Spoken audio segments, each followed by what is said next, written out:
High বন্ধুরা, আজকে নিয়ে চলে এসেছি আবার একটা রান্নার রেসিপি। আজকে বানাবো হচ্ছে তালের ফুলুরি। তার জন্য প্রথমেই তালটাকে ভালোভাবে ছাড়িয়ে মেজে নিতে হবে।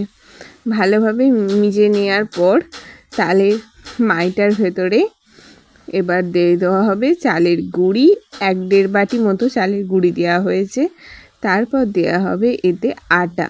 এই বাটিটা 2 বাটি মতো আটা দেওয়া।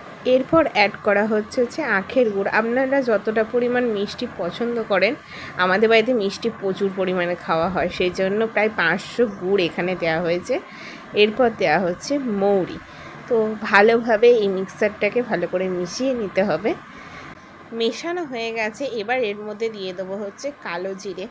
মোটামুটি অনেকটা পরিমাণেই কালো জিরে দেবো, কালো জিরের স্মেলটা খুব ভালোবাসে। এদিকে তেল বসানো হয়ে গেছে, মিক্সার হয়ে গেছে রেডি। এবার দেওয়া হয়ে যাচ্ছে ফুলুরিগুলোকে ছোট্ট ছোট্ট করে, একদম ফুলুরিগুলোকে তেলের মধ্যে ছেড়ে দেওয়া হচ্ছে। তেলটাকে কিন্তু ভালোভাবে গরম করতে হবে ফার্স্টে।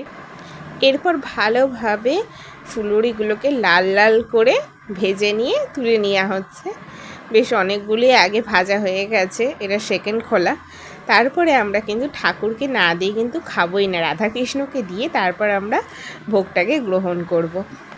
ভগবানের তো খাওয়া কমপ্লিট, এবার তো আমাদের পেট ভোজনটা করতে হবে। সেই জন্য দেখতে পাচ্ছেন কতগুলো নিয়ে বসেছি, আর খুব ক্রিস্পি হয়েছে, দারুণ খেতে হয়েছে।